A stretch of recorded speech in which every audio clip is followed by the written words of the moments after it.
Halo, kenalin namaku Yosi. Ini temanku Freddy, dan yang terakhir Yunita.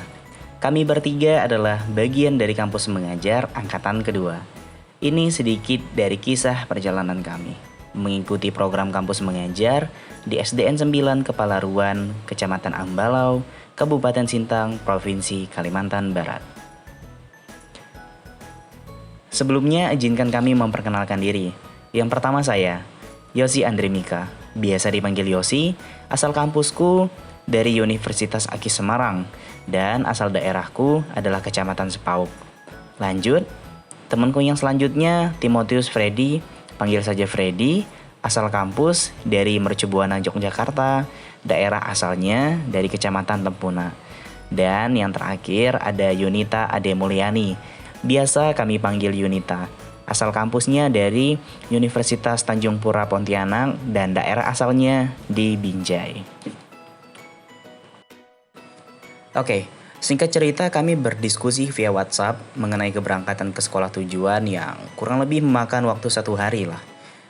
Ini adalah perkiraan kami pada saat itu dan setelah berkoordinasi dengan beberapa pihak tentunya. Selanjutnya, pada tanggal 7 Agustus 2021, kami bertemu di titik ini, yaps, Kabupaten Sintang. Pukul 12.30, kami memulai perjalanan menggunakan taksi travel dari Kabupaten Sintang melalui Kabupaten Melawi hingga sampai ke Kecamatan Serawai pukul 7 malam. Dengan biaya taksi 200.000 per orang. Yaps, I know, tidak seperti perkiraan sampai dalam waktu 1 hari. Rupanya kami harus menginap di penginapan Lestari dengan tarif 60.000 per malam di Kecamatan Serawai dan melanjutkan perjalanan esok hari.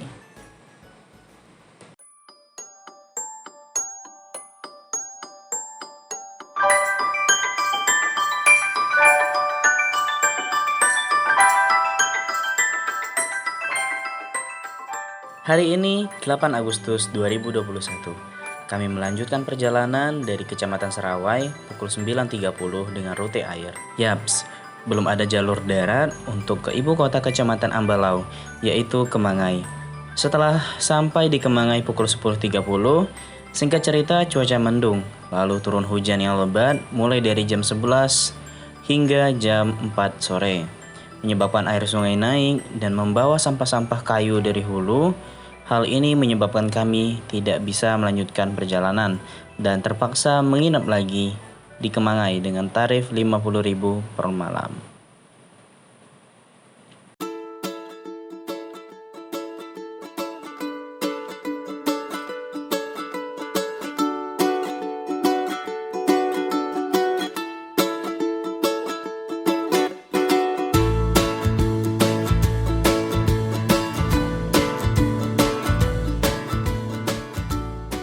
Hari ini 9 Agustus 2021, kami melanjutkan perjalanan ke SD tujuan dengan rute Kemangai Nangasakai.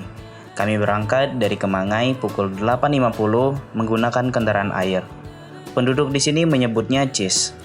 Kali ini kami diantar ke tempat tujuan oleh Pak Jonison. Beliau adalah pengawas SD di Kecamatan Ambalau.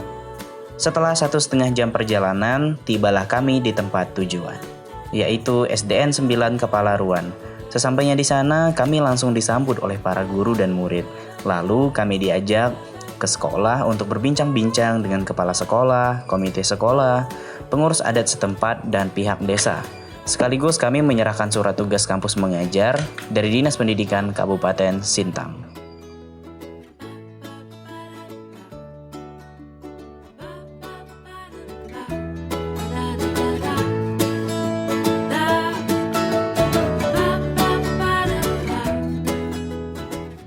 Mengenai profil sekolah, SDN 9 Kepalaruan adalah sekolah yang terletak di Kecamatan Ambalau, Kabupaten Sintang. Berdiri pada tanggal 20 Oktober 1976 dan mulai beroperasi di tahun 1977. Jumlah guru di sini 3 orang guru pegawai negeri dan 3 orang guru honorer.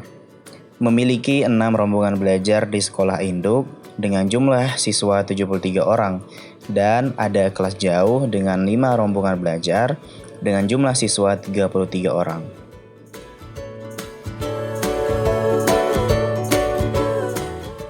Sebelum melakukan tugas di sini selama beberapa bulan ke depan, kami merancang rencana kerja berdasarkan observasi dan wawancara, serta menyesuaikan dengan kebutuhan sekolah.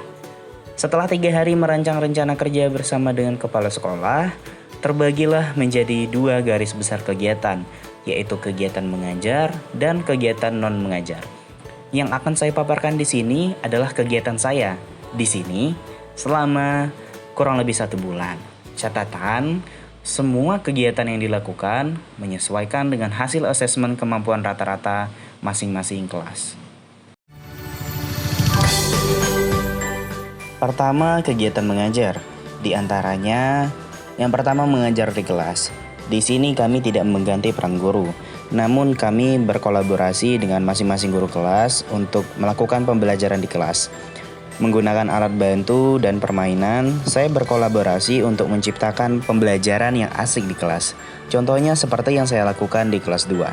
Di sini saya dan guru kelas tersebut memanfaatkan alat peraga yang ada di perpustakaan sekolah untuk belajar mengenal abjad. Tugas mereka menempelkan masing-masing huruf kapital yang ada di box ke media yang telah kami siapkan berupa huruf kecil yang ada di papan tulis. Selain menggunakan alat bantu, saya juga mengajak para murid untuk keluar kelas sambil belajar, seperti yang saya lakukan ketika mengajar di kelas 3 dengan mata pelajaran tematik. Di sini kami sedang belajar untuk mengeja dan membaca. Dengan melihat tanaman dan hewan yang ada di sekitar sekolah, kami menyebutkan satu persatu, belajar mengejanya dan membacanya, serta langsung menuliskannya di buku. Setelah itu, masih di kelas yang sama, saya juga memanfaatkan poster hewan yang ada di kelas untuk digunakan ketika kami belajar mengeja, membaca, dan menulis.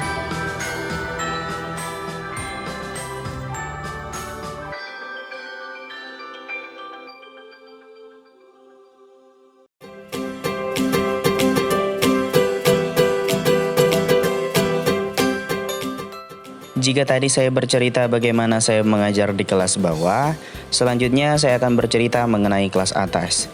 Ini adalah salah satu contohnya. Kelas 5. Untuk menumbuhkan minat baca pada siswa, saya mengontrol mereka melalui jurnal membaca mingguan yang telah saya siapkan dan saya cek serta nilai per minggu.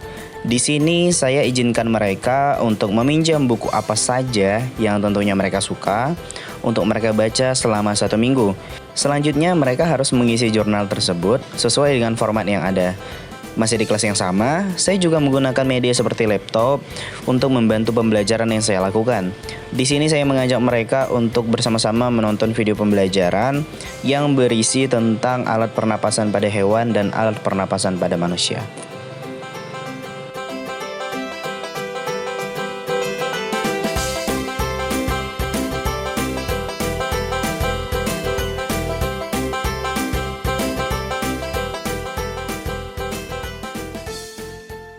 Selain mengajar di kelas, kami juga melakukan bimbingan belajar jam 3 sore di hari yang telah terjadwal ke rumah-rumah siswa.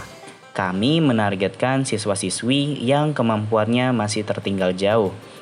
Kami membaginya menjadi kelompok hulu dan kelompok hilir. Ini adalah salah satu contohnya ketika saya melakukan bimbingan belajar di kelompok hulu. Di sini yang saya bimbing adalah kelas 5. Saya mengajak mereka untuk membaca buku masing-masing yang mereka pinjam di perpustakaan. Lalu saya memberi mereka tugas untuk menuliskan 5 kata yang susah mereka mengerti dan 5 kata yang susah mereka baca. Tujuannya untuk memperkaya kosakata mereka. Namun tidak hanya menuliskan masing-masing 5 kata, tetapi juga mencari artinya melalui Kamus Besar Bahasa Indonesia. Dan beberapa pertemuan lalu, saya mengajak mereka untuk belajar menulis yang benar dan rapi, seperti penggunaan huruf besar dan kecil, serta penggunaan tanda baca.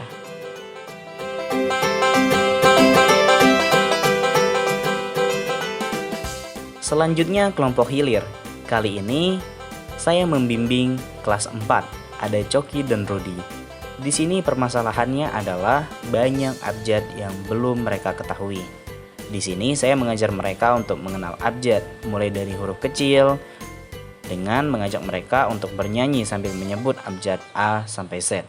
Tujuannya agar mereka mengingat urutannya dan cara melafalkannya. Selanjutnya, saya memberi tugas untuk menuliskannya di buku masing-masing sesuai urutannya. Selanjutnya, menguji mereka dengan menuliskan kembali huruf-huruf yang saya sebutkan.